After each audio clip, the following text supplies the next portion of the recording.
दोस्तों, आज मैं आप लोगों को एक कहानी सुनाऊंगी जिसका शीर्षक है राजकुमारी की 3 शर्तें। तो राजकुमारी की वे 3 शर्तें क्या थी, इस कहानी में सब कुछ विस्तार से सुनेंगे। अगर इससे पहले आप मेरे चैनल पर नए हैं तो प्लीज़ मेरे चैनल को सब्सक्राइब करें, वीडियो को लाइक और शेयर करें। तो आइए कहानी को सुनते हैं। बहुत समय पहले धर्मपुरा नाम की एक नगरी थी। वहां पर चंद्रसेन नाम का एक राजा राज्य करता था। एक बार राजा के राज्य में बहुत ही ज्यादा सूखा पड़ गया, जिसकी वजह से किसानों की फसलें सूख गई। परंतु राजा के सैनिकों ने किसानों से उतना ही कर वसूलना चाहा जैसे कि वे किसानों से पहले भी लेते थे।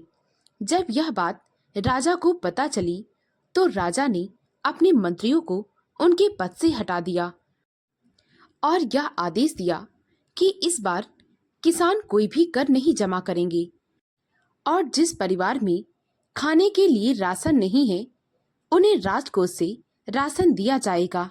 यह बात सभी लोगों को बहुत अजीब लगी। कुछ लोगों ने राजा को सलाह भी दी, महाराज, इस तरह तो हमारे राज भंडार का सारा राशन खत्म हो जाएगा। इस बात पर राजा कहने लगा, जब कम पड़ेगा तब देखा जाएगा, परंतु अभी हमारी प्रजा को राशन की जरूरत है, इसीलिए जिसको जितनी जरूरत है उसको उतना दे दिया जाए। राजा की प्रजा इस बात से बहुत प्रसन्न हुई। अगले साल जमकर बारिश हुई। किसानों ने फिर से अनाज उगाया और उन्होंने राजकोष में हमेशा की तरह कर जमा किया। किसानों ने तो पिछले साल का भी कर दे दिया। यह तो बिल्कुल सही बात है कि जहाँ का राजा धर्मात्मा होगा वहाँ की प्रजा भी धर्म के राह पर ही चलेगी। राजा ने पुराने मंत्रियों की जगह पर नए मंत्री भी नियुक्त कर लिए थे। अब राजा का काम बहुत अच्छे से चल रहा था। उसके राज्य में ऐसा लग रहा था मानो किसी भी चीज की कोई जरूरत ना हो। राजा की प्रजा भी खुशहाली से अपना जीवन व्यतीत कर रही थी। अभी तक राजा ने विवाह ना किया था, इसीलिए राजा की प्रजा यह चाहती थी कि अब राजा विवाह कर ले। हमारे राज्य को एक रानी की भी जरूरत है। राजा के मंत्री भी राजा से कहने लगे, प्रजा जो कह रही है बिल्कुल सच कह रही है। हमारे राज्य में, हमारे राज दरबार में, हमारे महल में एक रानी की कमी है। अगर वह आ जाएंगी तो फिर किसी भी चीज की कोई जरूरत ना होगी। इस पर राजा कहने लगे, आज तक मुझे ऐसी राजकुमारी नहीं मिली जो मेरे लायक हो। मैं चाहता हूँ कि जो भी मेरी रानी बने वह भी धर्म की राह पर चले। वह मेरी प्रजा से बिल्कुल वैसे ही प्यार करे जैसे कि मैं करता हूँ। अभी तक मुझे ऐसी कोई ना मिली, इसीलिए मैंने विवाह ना किया। अगर मुझे ऐसी कोई लड़की मिल गई तो मैं उससे विवाह कर लूंगा। राजा के मंत्रियों ने, राजपुरोहितों ने और ब्राह्मणों ने मिलकर राजा के लिए रानी ढूंढना शुरू कर दिया। ना जाने उन्होंने कितनी राजकुमारियां देखी, परंतु उन्हें ऐसी कोई ना मिली जो राजा के योग्य हो। सभी लोग इस बात को लेकर बड़े चिंता में रहते थे। राजा कहने लगे, जरूरी नहीं है कि मैं जिससे विवाह करूं वह किसी राज्य के राजा की बेटी हो। मैं तो एक आम लड़की से भी विवाह कर लूंगा, परंतु मेरी शर्त यही है कि वह धर्म की राह पर चले और मेरी प्रजा को बिल्कुल वैसे ही प्यार करे जैसा कि मैं करता हूँ। धीरे धीरे ऐसे ही कुछ समय बीत गया। एक दिन एक पंडित ने बताया कि राजा चंद्रभूषण की बेटी विवाह करने योग्य है। राजा अपनी राजकुमारी के लिए वर की तलाश कर रहे हैं, परंतु उन्हें ऐसा कोई भी वर ना मिला जो उनकी बेटी के लायक हो, जो राजकुमारी की तीनों शर्तों को मान सके। राजा कहने लगे, भला उस राजकुमारी की 3 शर्तें हैं कौन? उस पंडित ने कहा, यह तो हमें भी नहीं पता। यह बात तो राजकुमारी के पास जाकर ही पता चलेगी। सुना है कि वह धर्म के राह पर चलने वाली लड़की है, और उसके जैसा सुंदर तो आसपास के नगरों में कोई भी ना होगा। राजा कहने लगे, मैं उस राजकुमारी से मिलना चाहूंगा। राजा अपने मंत्रियों और पंडित के साथ राजा चंद्रभूषण के नगर पहुंच गया।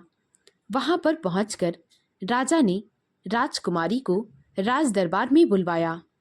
राजकुमारी कहने लगी, मैं विवाह तभी करूंगी जब आप मेरी 3 शर्तों को मान लें। राजा कहने लगा, ठीक है, परंतु आपकी 3 शर्तें हैं कौन सी? तभी राजकुमारी कहने लगी, मेरी पहली शर्त यह है कि मैं जो कुछ भी बोलूं आप हमेशा उसका पालन करना, और दूसरी शर्त यह है कि मैं राजमहल में जहां चाहूं वहां आ सकूं। आप मुझ पर कभी भी कोई पाबंदी मत लगाना। राजा कहने लगी, और आपकी तीसरी शर्त क्या है? इस पर राजकुमारी ने कहा, अगर आप कभी मेरी शर्तों का उल्लंघन करें तो मैं आपको छोड़कर चली जाऊंगी और आप मुझे रोकेंगे नहीं। राजकुमारी की ये तीनों शर्तें सुनकर राजा मन ही मन सोचने लगा कि राजकुमारी अपने हिसाब से पूरा साम्राज्य चलाना चाहती हैं। राजकुमारी की तीनों शर्तें सुनकर कि यह मुझे और मेरे राज्य को अपने हिसाब से चलाना चाहती है। राजपुरोहित ने जब अपना पत्रा खोला तो वह राजा से कहने लगा, महाराज, आपकी कुंडली में इसी राजकुमारी के साथ विवाह का योग है। आप चाह कर भी इससे बच नहीं सकते, इसीलिए मेरी मानिए तो इसके साथ विवाह कर लीजिए। राजा ने अपनी किस्मत समझकर राजकुमारी के साथ विवाह के लिए हाँ कर दिया। राजकुमारी और राजा का विवाह बड़े ही धूमधाम के साथ हो गया। राजा अपनी पत्नी को लेकर अपने नगर आ गया। राजा के नगर वासियों ने अपनी रानी और राजा का बहुत अच्छे से स्वागत किया। शादी की पहली रात जब राजा रानी के पास गया तो वह बहुत उदास था, क्योंकि वह तो रानी की तीनों शर्त मान चुका था। रानी ने राजा से कहा कि वह अपनी सारी शर्त वापस लेती है। अगर तुम्हें अपनी शर्त वापस लेनी थी तो तुमने शर्त रखी ही क्यों थी? तब रानी कहने लगी, मुझे बस यह देखना था कि कोई भी राजा मेरी सारी शर्तों को मंजूर करते हुए मुझसे विवाह करने के लिए तैयार होगा या नहीं, क्योंकि हर कोई अपनी पत्नी को दबाकर रखना चाहता है, उस पर अपने हिसाब से हुक्म चलाना चाहता है। परंतु आप ऐसे बिल्कुल नहीं निकले। आपने मेरी शर्तों को मंजूर करते हुए मुझसे विवाह किया है, इसीलिए मैं अपनी शर्तें वापस लेती हूँ। रानी की यह बातें सुनकर राजा बहुत खुश हुआ। रानी की यह बातें सुनकर राजा को उससे प्रेम हो गया। वह मन ही मन सोचने लगा कि मैं इसे कितना गलत समझता था, परंतु यह तो बहुत ही अच्छी है। उसके बाद राजा हर काम अपनी पत्नी की सलाह से करता। रानी भी अपने पति को हर बात में एक उचित सलाह देती थी। एक बार राजा के राज्य में एक शिल्पकार अपनी हाथ की बनाई हुई चीजें बेचने आया, परंतु वे सब ना बिकी। वह बड़ा उदास होकर महल के किनारे से जा रहा था। तभी रानी की नज़र उस पर पड़ी। रानी ने उसे अपने पास बुलाया तो उसने कहा कि वह सुबह से लेकर शाम तक पूरे नगर में घूमता रहा, परंतु उसकी एक भी चीज ना बिकी। रानी कहने लगी, मैं तुम्हारी सारी चीजें खरीदने के लिए तैयार हूँ, तुम मुझे बेच सकते हो। उस आदमी ने खुशी खुशी अपनी सारी वस्तुएं रानी की हाथ बेच दी।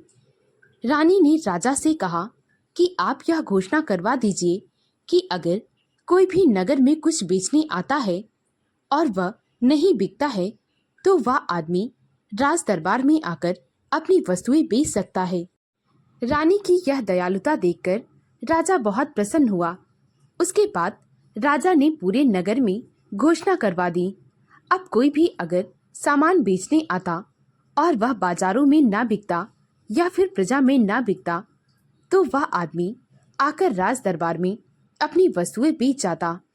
इसी तरह धीरे धीरे समय बीत रहा था। सब कुछ बड़ी खुशहाली से चल रहा था। एक दिन राजा और रानी अपने महल के बाहर टहल रहे थे। तभी उन्हें वहां पर एक बूढ़ी औरत दिखी जो टोकरी में कुछ रखी हुई थी। टोकरी ऊपर से ढकी थी, इसीलिए कुछ दिखाई ना दे रहा था।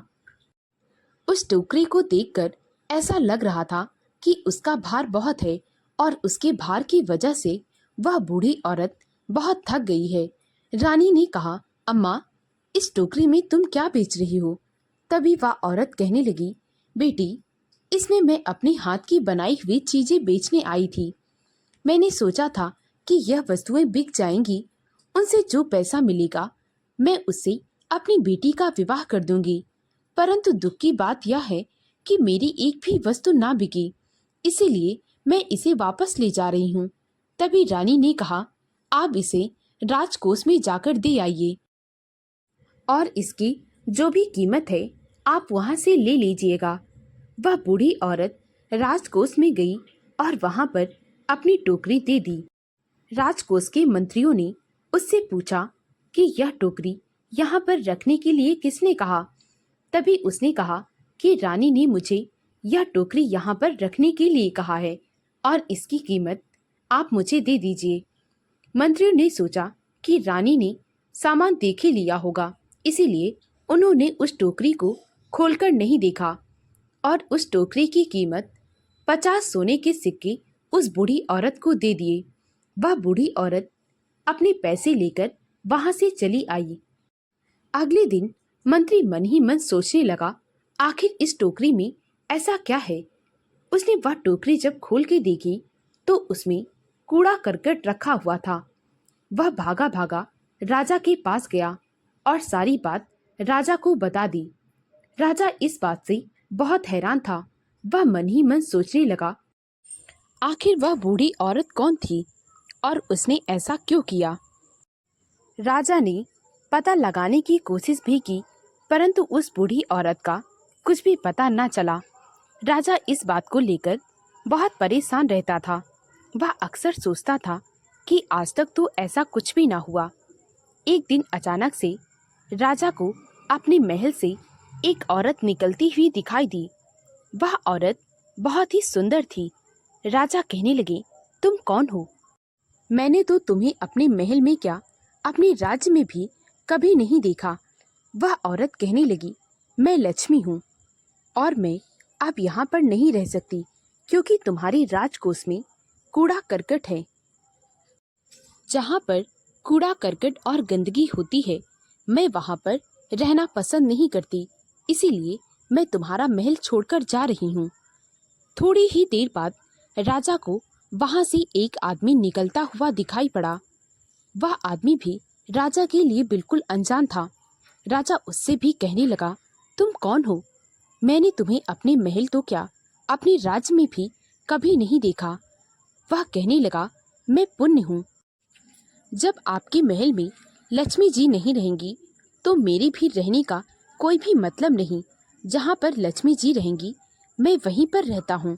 इतना कहकर वह चला गया। उसके बाद महल से फिर से एक आदमी निकलता हुआ दिखाई दिया। राजा भी उससे कहने लगा, तुम कौन हो? मैंने तो तुम्हें पहले कभी नहीं देखा। वह कहने लगा, मैं दान हूँ। अगर आपके महल में लक्ष्मी ही नहीं रहेगी तो तुम दान किस चीज का करोगे? इसीलिए मैं भी यहाँ से जा रहा हूँ। इतना कहकर वह आदमी वहाँ से चला गया। राजा बहुत हैरान था, उसे कुछ भी समझ में न आ रहा था। उसके बाद एक आदमी फिर से राजा को दिखाई दिया जो कि महल से बाहर आ रहा था। राजा ने उससे कहा, तुम कौन हो? वह कहने लगा, मैं यज्ञ हूँ। अगर आपके महल में लक्ष्मी, पुण्य और दान नहीं रहेंगे तो मेरे भी रहने का कोई मतलब नहीं है, इसीलिए मैं यहाँ से जा रहा हूँ। इतना कहकर वह भी वहाँ से चला गया। इतने पर वहाँ पर रानी आ जाती है। राजा रानी को बातें बताता ही रहता है। तभी एक आदमी फिर से निकलता हुआ दिखाई पड़ता है। राजा उससे कहने लगे, अब तुम कौन हो? मैंने ना तो तुम्हें अपने महल में और ना तो अपने राज्य में देखा। वह आदमी कहने लगा, हे राजन, मैं सत्य हूँ। अब मैं तुम्हारा महल छोड़कर जा रहा हूँ। तुम्हारे महल में दरिद्रता ने वास कर लिया है। जब तुम्हारे महल में लक्ष्मी जी नहीं रहेंगी, दान नहीं रहेगा, पुण्य नहीं रहेगा और यज्ञ नहीं रहेगा, तो मेरा भी यहाँ पर कोई काम नहीं। इतने पर रानी कहने लगी, हे सत्य, तुम मेरा महल छोड़कर ना जाओ। हमने और राजा ने कभी भी सत्य का साथ नहीं छोड़ा। भले ही हमारे महल में लक्ष्मी जी ना रहें, दान ना रहे, पुण्य ना रहे, यहाँ तक कि यज्ञ भी ना रहे, परंतु आप यह महल छोड़कर ना जाएं। इसमें राजा और मेरी क्या गलती है? वह बूढ़ी औरत कौन थी और उसने मेरे राजकोष में कूड़ा कचरा क्यों रखा, यह तो हमें भी नहीं पता। इसमें हमारा कोई स्वार्थ नहीं था। हमने कभी भी कोई झूठ नहीं बोला। इसीलिए आपसे निवेदन है कि आप हमें छोड़कर ना जाएं। सत्य को राजा और रानी की बात उचित लगी। वह कहने लगे, मैं अब तुम्हारा महल छोड़कर नहीं जाऊंगा। सत्य अंदर चला गया। देखते ही देखते वहां पर फिर से वही औरत आ गई। वह कहने लगी, मैं लक्ष्मी हूँ, मैं तुम्हारा महल छोड़कर नहीं जाऊंगी। जब सत्य ने तुम्हारा साथ नहीं छोड़ा तो भला मैं तुम्हारा साथ कैसे छोड़ सकती हूँ। इतना कहकर लक्ष्मी जी अंदर चली गई। उसके बाद पीछे से पुण्य आता है। वह कहता है, जहाँ पर लक्ष्मी जी का वास है मैं वहीं पर रहता हूँ। वह भी अंदर चला जाता है।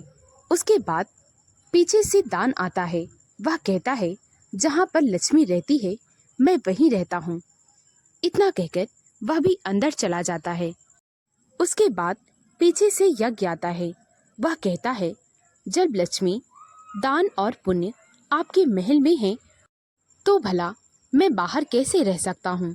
इतना कहकर वह भी वहाँ चला जाता है। थोड़ी देर बाद वह बूढ़ी औरत जिसने राजा के राजकोष में कूड़ा कचरा रखा था वहाँ पर आ जाती है। उसे देखकर राजा बहुत क्रोधित हो जाता है।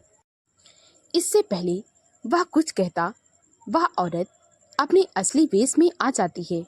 वह राजा से कहने लगता है, मैं दरिद्रता की देवी हूँ।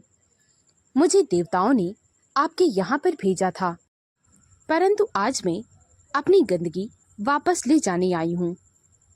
इतना कहकर उस औरत ने अपनी टोकरी राजा के राजकोष से बाहर निकाल ली। सब कुछ फिर से पहले जैसा हो गया। राजा और रानी ने भगवान का शुक्रिया अदा किया। दोस्तों, अगर आपको मेरी कहानी अच्छी लगी हो तो प्लीज़ मेरे वीडियो को लाइक और शेयर करें। मुझे ज़्यादा से ज़्यादा सपोर्ट करें ताकि मैं आप लोगों के लिए और भी अच्छी अच्छी कहानियाँ ला सकूं। कहानी को पूरा सुनने के लिए बहुत बहुत धन्यवाद।